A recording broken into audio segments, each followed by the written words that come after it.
Bonjour à tous. Je vous remercie d'être venu nous écouter aujourd'hui. Et nous vous accueillons sous le nom de notre association, le CIO France International, qui est une association classique de recherche sur les ovnis. Par contre, notre démarche a cela d'original, qu'à notre équipe d'enquêteurs, nous avons joint des personnes qui ont des capacités médiumniques ou qui sont sensitives pour faire nos recherches. Et c'est ce genre de choses qui nous démarque un petit peu, si vous voulez, des autres associations. Des associations plus ou moins courantes, donc je ne donnerai pas de nom.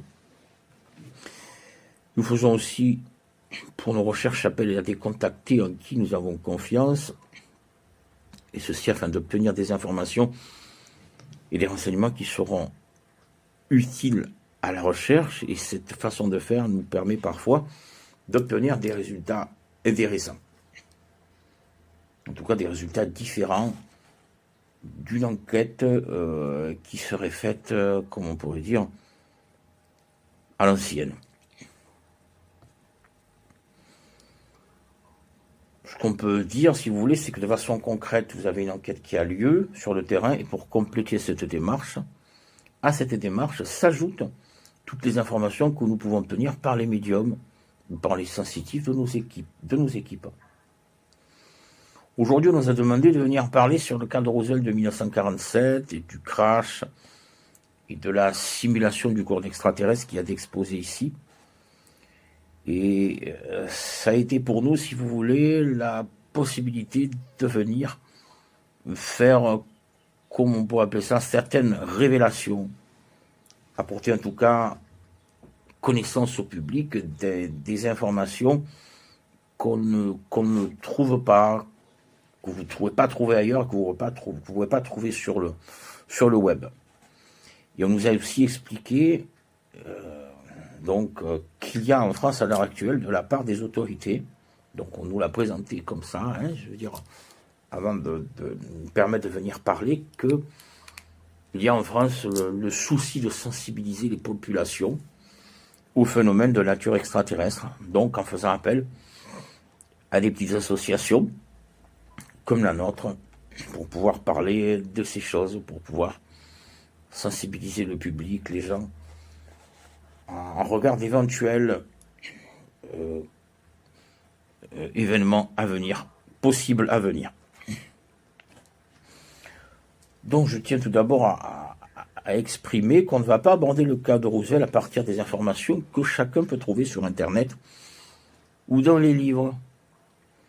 Car ce genre de choses, vous pouvez le faire vous-même. Et donc, il aurait été inutile que nous venions, nous, en tant qu'association, que nous venions parler aujourd'hui de toutes ces choses.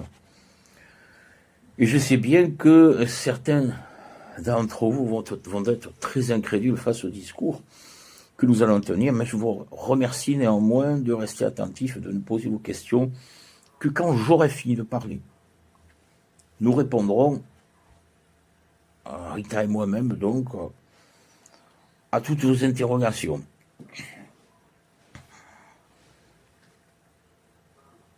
Tout d'abord, je tiens à dire qu'en tant qu'enquêteur, nous avons déjà rencontré physiquement des extraterrestres vivants, y compris ceux dont la race est exposée dans le caisson. Et donc, vous comprenez que nous allons tenir aujourd'hui un discours particulier. Et je dirais que nous avons été aussi autorisés à le faire. C'est important, on a été autorisés à parler de cette façon, à expliquer ce que nous allons tenter d'essayer d'expliquer.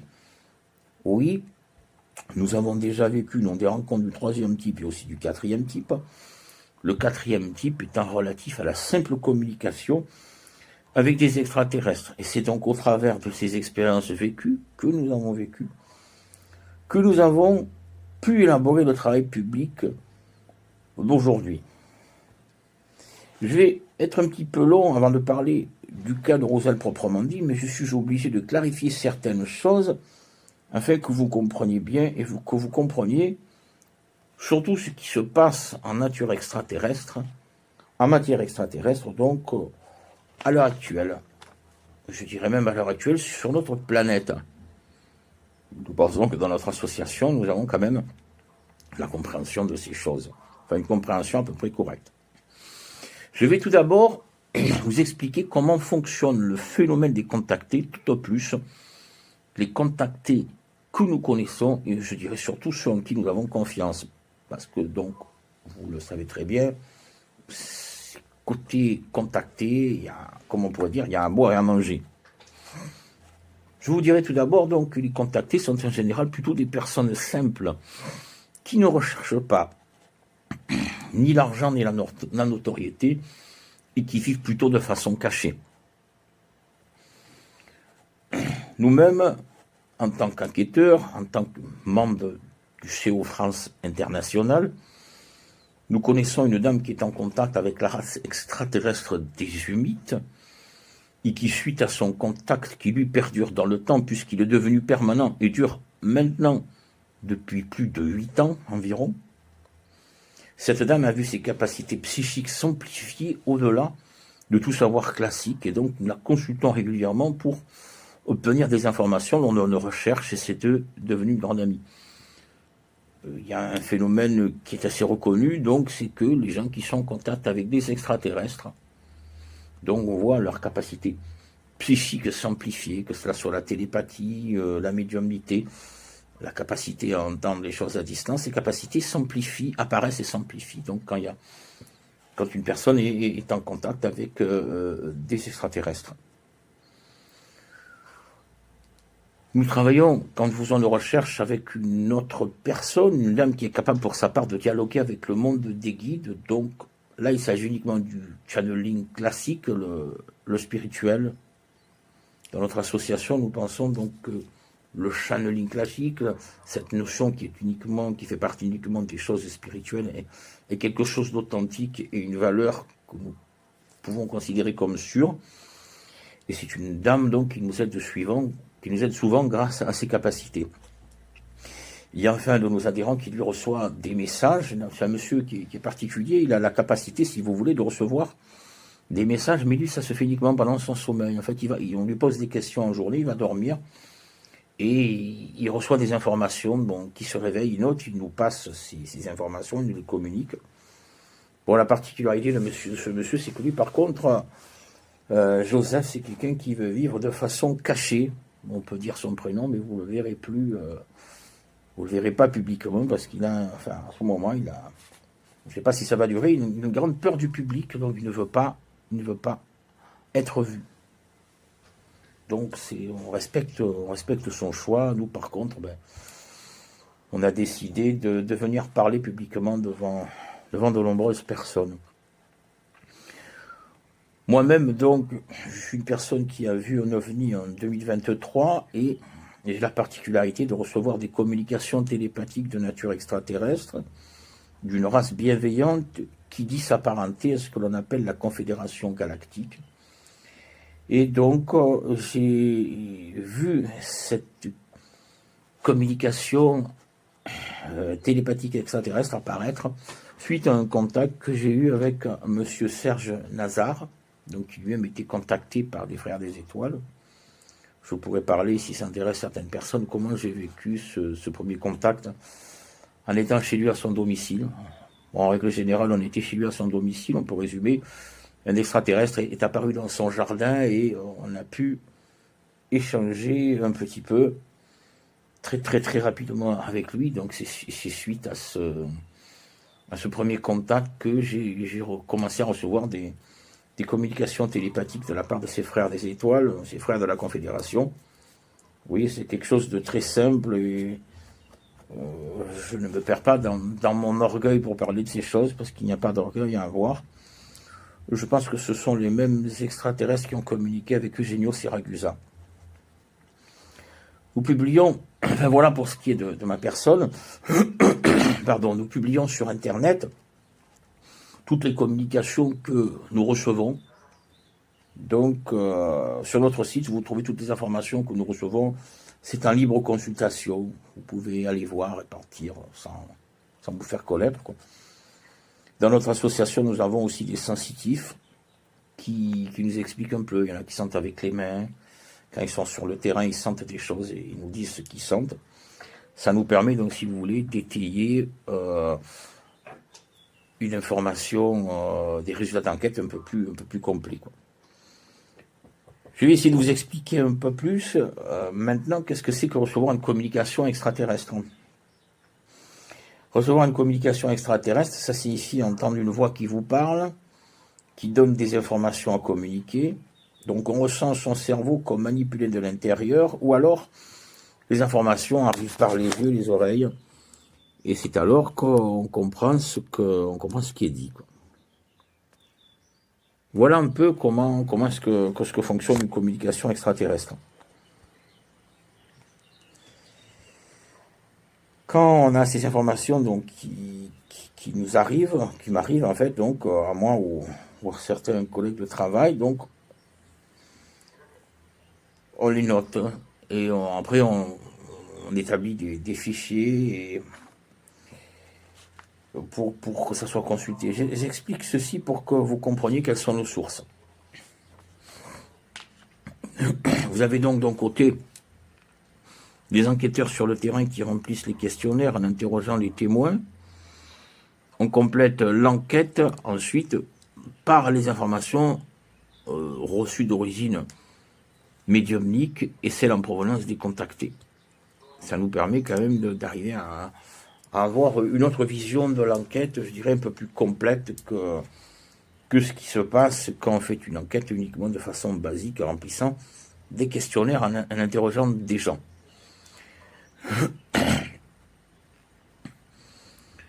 Je vais essayer d'expliquer un petit peu, avec plus de profondeur, comment ces choses fonctionnent. À force de faire des recherches sur les ovnis, nous avons fait des découvertes. Par exemple, lorsqu'un ovni se manifeste sur notre planète, ou bien qu'un extraterrestre est vu à un endroit précis, qu'il y ait un atterrissage ou qu'il n'y en a pas, il va rester, si vous voulez, comme une trace invisible au niveau énergétique. Et cette trace peut rester présente même 50 ans plus tard, ou même beaucoup plus longtemps. Les médiums localisent ces choses facilement. Nous avons appelé, nous, ces traces des rémanences, et on a fini par constater que ces rémanences constituent la plupart du temps des portails ou des passages fonctionnels qui restent actifs ou qui peuvent rester actifs. En France Sud, il y a beaucoup d'endroits comme cela. Vous avez Valençol avec le célèbre monsieur Maurice Mas. Bon, c'est un endroit ça, ce sont des choses qui sont très connues. Vous avez Saint-Géniez à côté de Sisteron avec le célèbre rocher du Dromont, le pic du Bougara avec son sommet rocailleux, le col de Vence, tout le monde en a entendu parler. Un petit village proche de Digne qui s'appelle le village de la Javie, et le pic du Cheval Blanc, donc avec les extraterrestres qui se font appeler les humites. Vous avez l'endroit des Réformés à Marseille, la cathédrale des Réformés à Marseille, un endroit particulier à côté de Gréoux-les-Bains, non loin d'Iter, donc qui doit être connu par très peu de gens. Ce qu'il faut comprendre, si vous voulez, c'est que ces endroits sont des couloirs. Ce sont ce qu'on appelle donc des couloirs de manifestation d'ovnis, mais ce qu'il faut comprendre, c'est que certains de ces couloirs sont positifs, alors que d'autres sont négatifs. C'est important d'avoir cette notion de positif et de négatif à l'esprit, parce qu'en fait, il faut savoir où est-ce qu'on met les pieds. Par exemple, au niveau du col de Vence, ce sont plutôt les petits gris. Moi, je déconseille aux gens d'aller faire des recherches sur les ovnis au niveau du col de Vence. C'est aussi donc en allant faire des recherches sur ces endroits que certaines personnes que nous connaissons sont devenues les contacter. Par exemple, un homme qui est en contact, en relation avec les humites. Elle est devenue contactée par les humites après être allée dans ces endroits où les humites se sont manifestés en 1957, enfin il y a plusieurs années, parce que justement des portails sont restés ouverts. Et une fois que cette dame est passée par là, elle a connecté avec un portail, et suite à cette connexion, elle a eu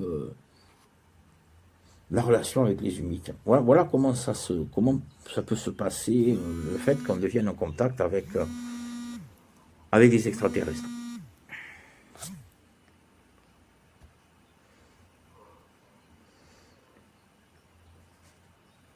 Le fait que ces portails restent ouverts, nous avons appelé ceci des rémanences. Et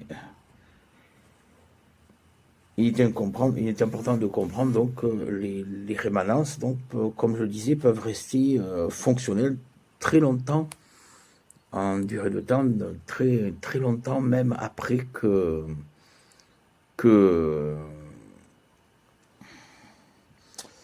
phénomène ovni se soit manifesté à cet endroit, extraterrestre se soit manifesté à cet endroit. Ce qu'on a pu constater, donc, c'est que dans notre association ou par rapport aux gens qu'on a côtoyés, c'est que il y a des gens qui choisissent en fait de rester contactés par les extraterrestres, mais par contre donc d'autres ont peur. Et en fait, quand la peur s'installe, eh bien, ce qui se passe, c'est que les gens donc ne sont pas contactés. Quand la peur est présente, les extraterrestres en fait les frères des étoiles se retirent, ne cherchent pas à entrer en relation avec l'être humain. Nous pensons, nous, que ce genre de choses, si vous voulez, s'apparente un peu aussi aux lieux énergétiques naturels terrestres, comme par exemple dans des endroits où vous avez des menhirs, des mégalithes, si vous voulez. La forêt de Brocéliande est un exemple de lieu sacré, si vous voulez, où on peut mettre en valeur, en exergue, la notion de chakra de la Terre. Il y en a qui appellent ça les chakras de la Terre, qui ne sont en fait que des lieux géomagnétiques, magnétiques intenses. On pourrait décrire les phénomènes comme ça. Je vais maintenant un petit peu essayer de revenir sur le cas de Roosevelt. Quand on nous a demandé de venir parler du cas de Roosevelt, ce qui s'est passé en fait, c'est que la dame qui canalise le monde des guides a reçu de suite une information sur la forme de channeling. Elle a reçu ça. On était au téléphone, on a reçu la demande, et en entendant cette demande, donc, faite de la part des organisateurs, la dame qui est chez nous, qui fait du channeling, a reçu des informations particulières. Et c'est pour cette raison que nous sommes venus parler aujourd'hui du cas de Roosevelt. Je vais tout d'abord vous énoncer quelles sont ces informations. Ensuite, je parlerai de nos vécus concrets avec ces créatures vivantes. Ce qu'on peut dire, c'est qu'aujourd'hui, les informations reçues par les médiums et les contactés corroborent nos expériences vécues par le passé et surtout nos expériences vécues sur le terrain. Ces informations disent donc qu'il n'a pas s'agi d'un crash naturel. Donc, pour le crash de Roswell de 1947, il n'a pas s'agi d'un crash naturel. Mais cette race extraterrestre a simulé, ça a été une simulation, a simulé un crash, a simulé un incident technique, car elle a pensé que c'était la meilleure façon pour elle d'arriver à prendre contact avec les autorités de l'époque, à savoir les USA, et ceci afin de pouvoir parvenir à réaliser ses objectifs, qui étaient donc d'obtenir l'autorisation de faire des prélèvements d'humains et d'animaux. Donc, en échange de technologie, ça sont, si vous voulez, les informations qu'on reçoit par channeling. C'est à peu près identique à la version officielle. La version officielle parle d'un crash, d'un problème technique. Nous, on nous dit que ce n'était pas un problème technique, mais une simulation de problème technique. Une simulation en guise de prétexte, si vous voulez. Cela rejoint donc les mutilations d'animaux et les enlèvements d'humains. Et vous le comprendrez un petit peu tout à l'heure, donc les disparitions d'enfants, car nous avons pu côtoyer des enfants enlevés et ils nous ont expliqué leur version à eux. Donc une petite fille de 10 ans a pu nous expliquer ce qu'elle avait vu et ce que ces extraterrestres lui ont dit, lui ont fait. En channeling, donc, nos médiums reçoivent le fait que cette race extraterrestre présente uniquement 3 types de corps physiques qui sont pratiquement toujours identiques, que ce soit en fait comme on pourrait dire dans notre langage humain, des clones, un clonage qui est imaginé, qui est réalisé à l'infini, mais avec la particularité, c'est un peu difficile, ces informations sont un petit peu difficiles à retranscrire, c'est qu'en fait, ce clonage, aujourd'hui, a de la difficulté à se reproduire, ces extraterrestres ont de la difficulté à reproduire le clonage, le clonage des corps dans lesquels ils vivent. Et c'est un peu la raison pour laquelle ils collent, si vous voulez, à notre planète et se servent de notre monde comme d'une nourriture, si vous voulez. Leur clonage, ce qu'on nous dit, c'est que le clonage est devenu tellement synthétique au cours des millénaires qui ont passé que notre nourriture, notre monde est devenu source de nourriture pour pouvoir leur apporter les éléments qui leur manquent. Donc, de façon médiumnique, on nous dit, les frères des étoiles nous disent, que, en fait, ces extraterrestres du crash de Roswell de 1947 sont ce que nous appelons les petits gris. Sachant que c'est une race extraterrestre qui est divisée entre 3 clans, comme on pourrait dire, petit gris, grand gris, et l'extraterrestre qui est représenté dans le caisson, nous avons choisi, nous, de le nommer comme étant celui du clan des intellectuels. Ce que je dirais, c'est qu'en 40 ans d'enquête, nous n'avons jamais eu de cas concret où il était question d'une manifestation de ce clan. À croire que ce clan a totalement disparu, mais les informations qu'on reçoit, c'est que on nous dit que ce clan est le seul pacifique ou capable de l'être parfois. Pour ma part, je doute un petit peu, car cette race extraterrestre est plutôt vue comme une race prédatrice, donc, et rien d'autre. Ce qu'il faut comprendre, donc, et il y a quelque chose donc on nous a demandé bien de préciser, c'est que cette race extraterrestre est en fait constituée donc de 3 corps différents, mais qu'elle ne constitue pourtant que 1% des visites extraterrestres que reçoit notre monde. Et que même si cette race est extraterrestre est négative, les gris sont négatifs, donc il ne constitue que 1% des visites que notre monde reçoit. Une contactée nous dit, en fait, les gris, oui, ils nous visitent, mais ils font partie des meubles. C'est-à-dire qu'ils nous collent tellement aux activités humaines, mais on ne s'en rend pas compte qu'ils sont tout le temps parmi nous, à faire des prélèvements à droite à gauche. Nous pensons, nous, par contre, qu'il existe une multitude de races extraterrestres bienveillantes et qu'il ne faut pas rester centré sur une vision négative des extraterrestres, ce qui serait une erreur. Il est important de le dire. Les petits gris, les grands gris, nous dit-on, se partagent les tâches. Les petits gris sont comme des soldats bons à tout faire. Et les grands gris semblent plus trop s'occuper de tâches plus complexes, comme des prélèvements d'organes. Sur Pertuis 84-120, donc dans la région sur Venelle, nous avons eu des cas de témoins avec des disparitions d'animaux de compagnie, donc de chats, essentiellement de chats, pauvres chats. Et sur Puget, à côté de Loris, donc des mutilations de chevaux. Et c'est de cette façon que nous avons pu apprendre que ces créatures n'aiment pas la lumière, les petits gris n'aiment pas la lumière, et par contre, ils apprécient de se nourrir du sang des chats.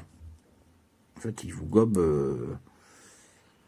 Excusez-moi, ils vous gobent les chats. On a eu un témoin qui les a vus gober, monsieur Survenel, qui les a vus gober le sang des chats. Je ne sais pas trop comment il faut le dire autrement. Je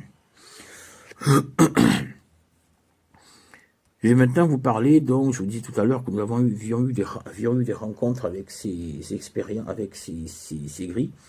Et je vais maintenant vous parler de ma première expérience de contact que j'ai eu personnellement avec eux.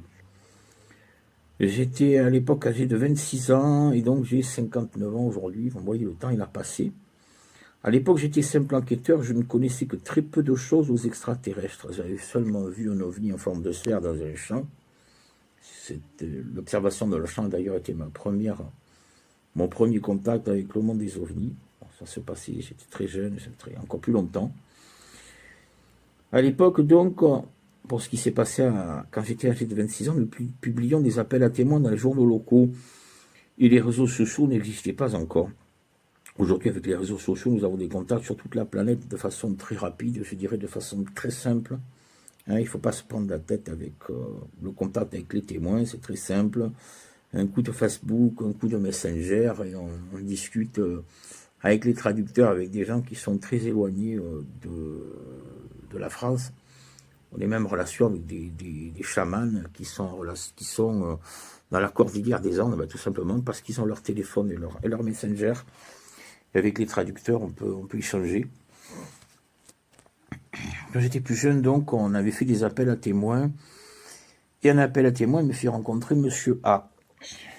Je ne dirai pas son nom, son prénom. Je me souviens très bien de l'identité de ce monsieur, donc je ne vais pas en parler ouvertement.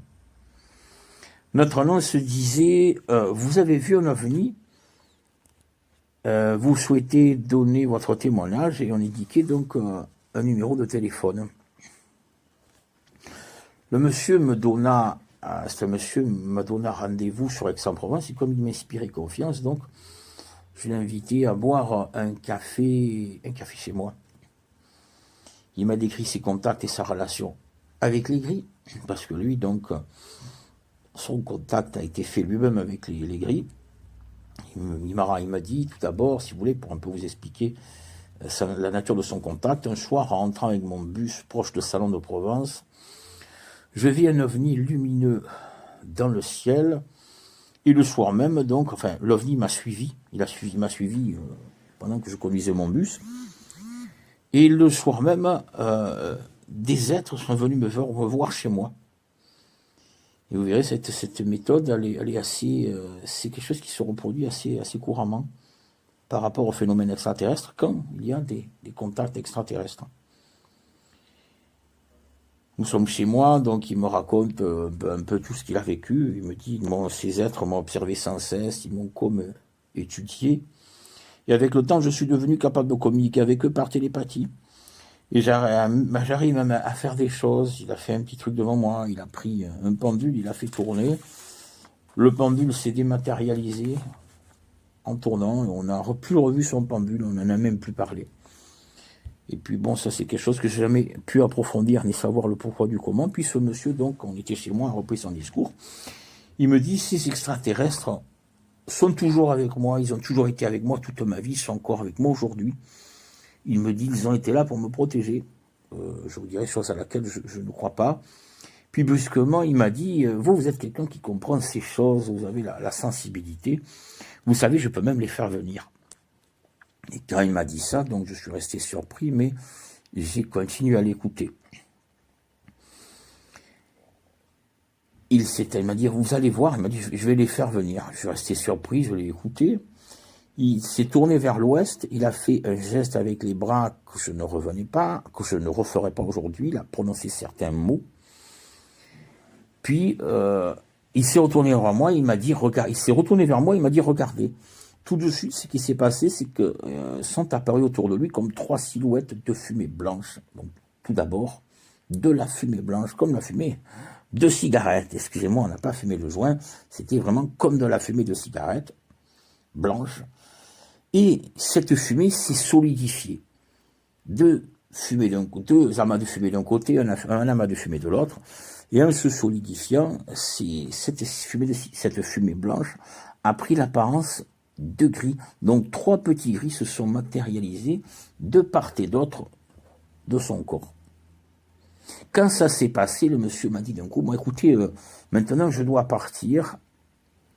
Et c'est là que je vois les gris repartir. Bon, sur le moment, j'ai pas percuté sur ce qui se passait. Je lui ai dit, écoutez, d'accord, on en reparlera. Donc je l'ai raccompagné, je suis allé dormir. Par contre, le lendemain matin, quand je me suis réveillé, donc je ne me sentais pas bien du tout. J'étais fatigué, perturbé, comme si j'avais un poids lourd sur la nuque, sur la tête. Et c'est comme si tout ce qui était autour de moi, tout l'environnement, c'est comme si tout l'environnement et tous les gens m'agressaient en permanence. Et je n'arrivais pas à comprendre ce qui se passait, ce qui m'arrivait. Pendant plusieurs jours, je ne vais plus arriver à rien faire. Je ne vais plus rien supporter. Je me sens agressé par tout le monde et partout. Par tout ce qui se passe autour de moi. Puis, dans un instant de lucidité, en marchant dans Aix-en-Provence, je me suis dit, mais une pensée a traversé mon esprit, un doute, si vous voulez. Et si tout ce qui m'arrivait, en fait, était plutôt dû à la rencontre avec Monsieur A. Le fait que je me sente pas bien en permanence, que je me sente agressé par tout le monde. Et brusquement, tout a changé en moi. Et c'est là que j'ai commencé à me souvenir. Avant que le Monsieur A ne reparte de chez moi et que les grilles ne disparaissent, lui et moi, nous n'étions plus chez moi à l'intérieur de mon studio, mais nous étions en fait dans un module de transport extraterrestre. Je me souviens que j'étais allongé sur une table lisse, comme une table d'examen, tout était comme blanc autour de moi, et en face de moi, un grand gris venait vers moi avec ce qui ressemblait à une forme de stylet. Et au bout de ce stylet, de cette pointe, une aiguille se matérialisait. C'est alors qu'il a enfoncé cette aiguille à l'intérieur de mon corps et que ça lui a permis donc d'aller dans les testicules prendre du sperme. Et sur le moment, il a aussi, je vois que, c'est ce que j'ai vu, qu'il coupait un bout de chakra, un bout d'énergie au niveau du ventre. Lui, il était satisfait, moi, je paralysé, je le regardais sans pouvoir rien faire. Et ensuite, j'ai su ce qu'ils font avec ça. Composé de sperme, composé de chakra, comme on pourrait dire, ils arrivent à faire une substance qu'ils synthétisent et qu'ils inoculent à un maximum de clones de leur colonie. Et ça leur permet de vivre encore une durée de temps plus ou moins longue. Je ne pourrais pas dire si ce sont des siècles, des années. Mais enfin, voilà ce qui s'est passé un peu sur le moment. Dans les jours donc qui ont suivi ce souvenir que j'ai eu, ça a comme été l'apocalypse pour moi. Et essentiellement la nuit, je sentais les gris venir, ils passaient au travers des murs comme s'il n'y en avait pas. Par contre, j'ai pu constater qu'ils viennent toujours à plusieurs et que ce sont les petits soldats, les petits gris. Pas les grands gris qui viennent en premier, toujours les petits gris qui viennent en premier. Et c'est alors que quelque chose donc que je ne comprenais pas commençait à les gêner. Je ne sais pas si c'était le doute, mais je les entendais penser ou parler. À ce niveau-là, c'est pareil. Il y en a un qui a dit, il a trop de maturité spirituelle, il est trop mûr, on n'y arrivera pas. Et il y a un autre qui a repris, qui a dit, oui, lui, c'est un petit malin. Et j'ai vécu comme ça pendant, je ne peux pas vous dire si c'est 1 mois, 2 mois, jusqu'à à me sentir toujours de plus en plus mal, mentalement, physiquement. Et c'est alors que j'ai fouillé un peu dans la base de données de l'association, donc à l'époque, donc discrètement. Et c'est là que j'ai trouvé que certaines personnes qui avaient eu des problèmes avec les gris étaient allées voir, comme on pourrait dire, des magnétiseurs. Ce qu'ils appelaient des magnétiseurs pour s'en sortir. J'ai cherché des coordonnées. J'ai trouvé à l'époque les coordonnées d'un magnétiseur qui habitait Château-Arnoux. Je suis allé le voir. Donc, je suis arrivé chez ce monsieur. Il m'a dit donc, le guérisseur m'a dit de suite, quand je suis entré dans la salle, il m'a dit, heureusement que vous êtes venu, si vous attendiez encore, je ne pouvais plus rien faire pour vous. Il me dit, oui, je connais bien les problèmes dont vous êtes victime, ce qui vous arrive. Et c'est là que ce monsieur m'expliqua que derrière sa façade de magnétiseur, en fait, il était ce qu'on appelle un protecteur et qu'il était là pour aider les autres. Il m'a dit, si vous saviez, il y a tellement de gens à qui cela arrive aujourd'hui. Et beaucoup de gens, pardon, n'ont pas votre chance de me rencontrer. Quand je suis sorti de son cabinet de consultation, je me sentais bien et tout était redevenu normal autour de moi. Je suis allé voir le guérisseur pendant des années, puis un jour il a disparu. Subitement, son cabinet était fermé, donc il n'avait pas laissé d'adresse. C'est un monsieur que je n'ai jamais retrouvé. Voilà donc quelle a été ma première expérience vécue avec cette race extraterrestre, vous comprenez, donc ce n'est rien de bon et que du négatif, que des problèmes. Ce qu'il est important de dire aujourd'hui, c'est qu'une majorité des abductions ne sont faites que par cette race négative, que par les gris, que par les petits gris. les grands gris, et sûrement pas par les frères des étoiles qui, eux, comme on pourrait dire, les frères de la Confédération, ne réalisent pas d'abduction. Donc l'association, à l'époque, a rangé le dossier dans un tiroir, on ne s'y est plus intéressé. Ce qu'il faut comprendre, c'est que pour ces créatures, nous ne sommes que l'équivalent de nos pauvres singes de laboratoire. Ils vous manipulent, vous contrôlent, et vous n'êtes qu'un objet. Aujourd'hui, donc, les informations que reçoivent nos médiums confirment l'expérience que j'ai vécue à l'époque. Je vais maintenant, je vais essayer de ne pas être trop long, vous parler d'un cas avec une personne qui a vécu, un autre témoin qui a vécu des rapports avec cette race extraterrestre aussi, donc une dame qui aurait dû venir témoigner aujourd'hui, mais qui a choisi de laisser tomber, de ne pas se faire connaître. Une dame qui s'appelle Fatima, une dame d'origine kabyle qui habite Marseille. C'est une dame gentille qui est venue se confier à nous avec toute sa famille.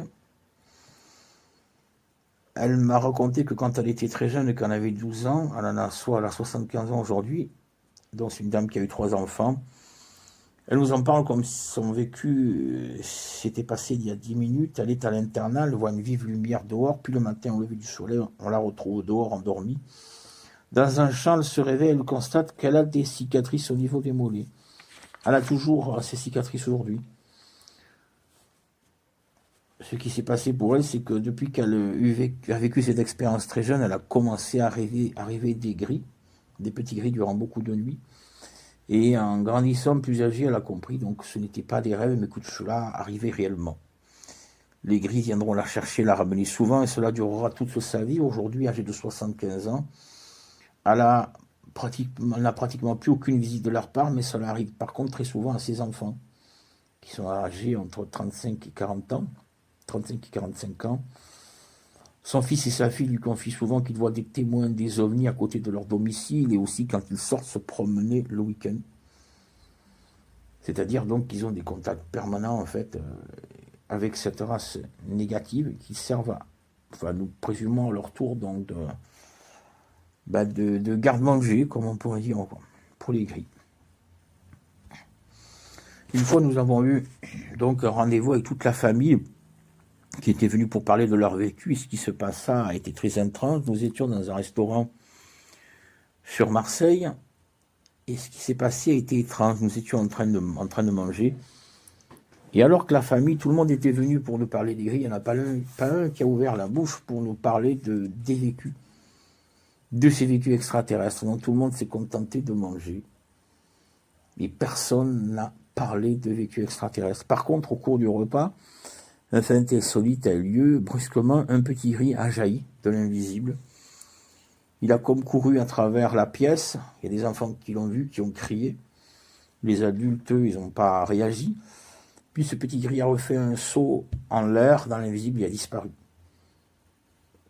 Ce qui a été étonnant, c'est que personne dans la famille n'a réagi. Tout le monde a continué de manger. Ensuite, le repas s'est terminé. Les gens sont partis. Les témoins sont partis. Fatima me rappellera par la suite, toujours pour me parler de ce qui lui arrive en ce qui concerne ces contacts extraterrestres négatifs. Ce que nous avons déduit, donc, c'est que les gens qui sont en contact avec les petits gris, avec les gris, donc, sont en fait contrôlés, et que ce contrôle s'estompe parfois et à d'autres moments se remet en place. J'essaie donc de vous décrire quelles ont été nos expériences vécues avec ce 1% extraterrestre. Donc, rappelez-vous, uniquement 1%. Ces extraterrestres négatifs ne constituent que 1% des races qui nous visitent. Et je vous dirai donc, je vous reprécise encore une fois, que ce sont des vécus authentiques que nous avons eus avec ces êtres-là. Nous avons eu encore 2 expériences vécues avec ces créatures négatives. Nous avions un jour organisé une conférence publique avec un scientifique très connu, donc je ne pourrais pas me permettre aujourd'hui de dire le nom. À un moment donné, ce monsieur a fini par nous révéler qu'il avait vu des gris aussi durant sa vie, et que depuis ce jour-là, par contre, il se savait porteur d'un implant, auquel il attribuait une grande valeur scientifique, et il ne voulait pas s'en séparer. Il voulait garder donc cet implant dans son corps. Tout alla bien avec ce monsieur jusqu'au moment où celui-ci À celui-ci, nous lui avons proposé de retirer cet implant. Et donc, à partir de ce moment-là, tout a commencé, comme on pourrait dire, à aller de travers. À partir de cette période, chaque fois qu'on rencontrait ce monsieur, nous nous sentions mal à l'aise et nous ressentions comme si l'air vibrait autour de nous. Nos médiums ont conclu, ont fini par se rendre compte, je dirais plutôt, que l'implant était capable de nous localiser, mais aussi, semble-t-il, défendre son porteur ou d'agir d'une quelconque façon sur l'environnement immédiat. Nous avons dû donc cesser tout contact avec ce témoin, par sécurité donc, et ce que nous avons pu comprendre, c'est que chaque fois que vous entretenez un lien, un contact avec une personne qui est sous la coupe des gris, en relation avec les gris, vous créez des liens visibles avec ceux-ci, vous vous rendez accessible à ceux-ci. Donc, quand on ne sait pas comment faire, il vaut mieux pas avoir de relation avec ces gens-là. Je suis désolé, je vous le dis, comme nous le pensons.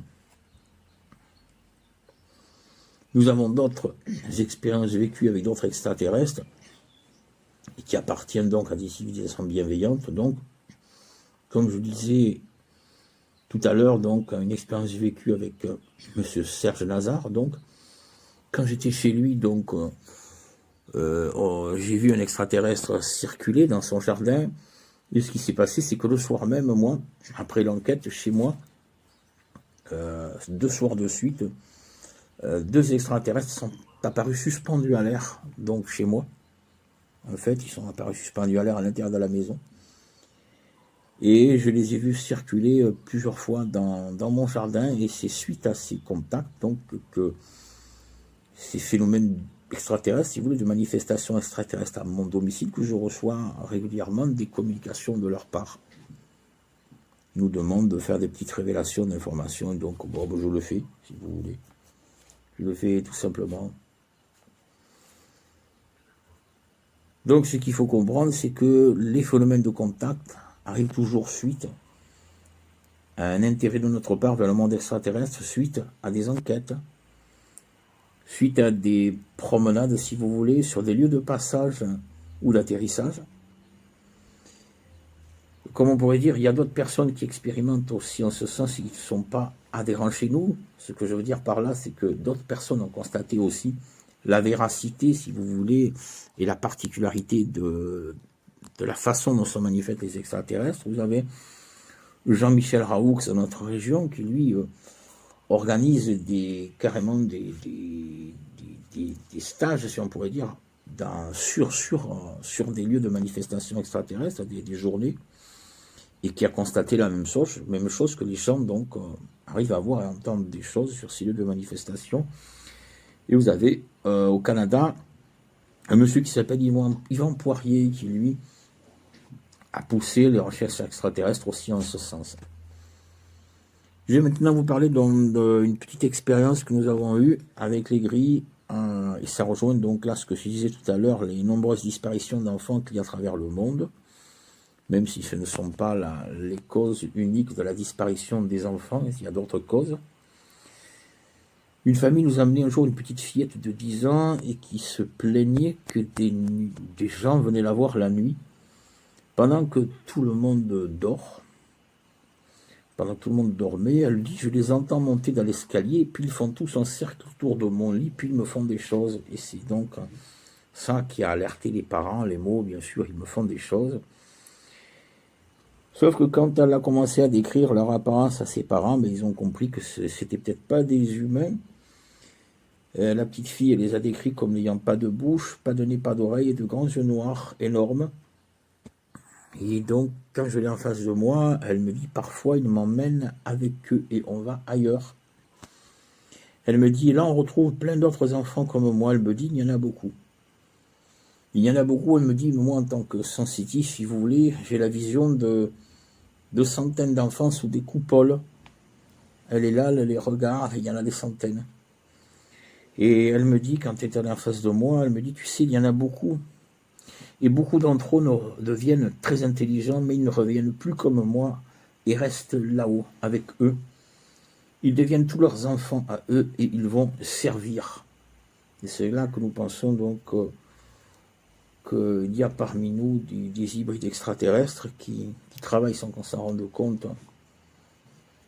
mais qui travaille pour pas de belles choses.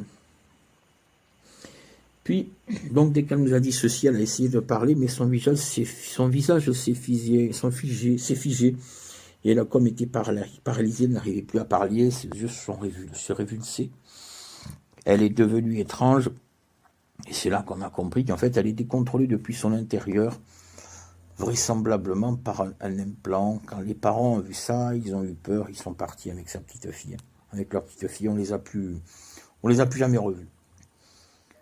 Je vais maintenant vous parler du dernier cas dont nous avons eu connaissance concernant cette race extraterrestre négative. Ça, c'est une expérience qui m'est arrivée à moi personnellement. Donc, j'étais à mon domicile donc la nuit et j'entends que quelqu'un marche avec des pas lourds.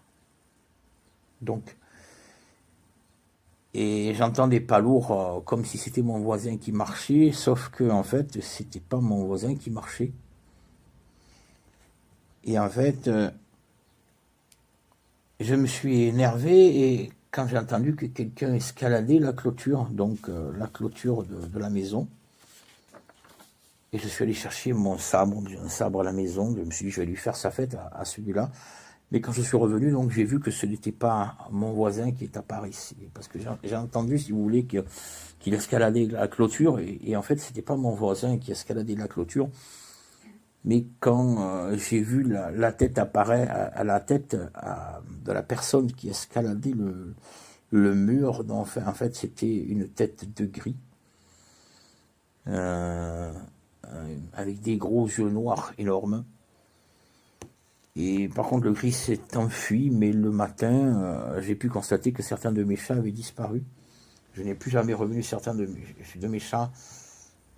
Et que des fruits avaient disparu. Tous les fruits avaient disparu sur les arbres. Il n'y avait plus de fruits. Donc dans ma propriété, ni chez les voisins.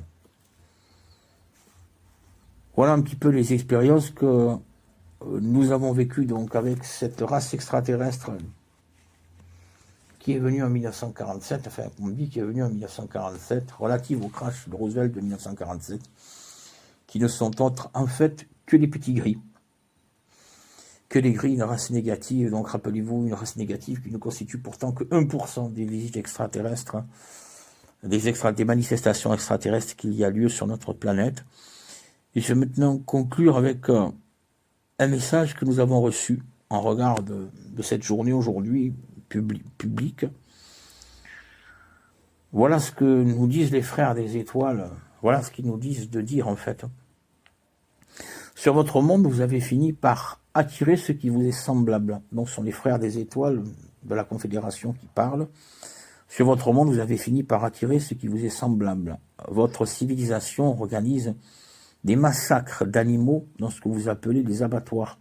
Et cela vous paraît normal, tout vous paraît normal. Parce qu'en fait, vous avez un mental dégénéré. Moi-même, j'ai un mental dégénéré. Attention, je m'inclus dans le lot. Vous avez un mental dégénéré en tant qu'habitant de la Terre et vous n'êtes plus capable de comprendre les choses vraies. Vos guerres vous paraissent aussi normales. En tout cas, pour beaucoup de gens, ça paraît normal. Nous, les frères des étoiles, nous nous efforçons de veiller sur votre monde au mieux que nous pouvons. Nous laissons les gris agir et se nourrir du sang de vos animaux, car autrement ils s'en prendraient à vous. Ces êtres maléfiques prennent aussi ce que vous appelez vos karmas négatifs. En un mot, cela arrange tout le monde, vous et nous. Nous, les civilisations bienveillantes,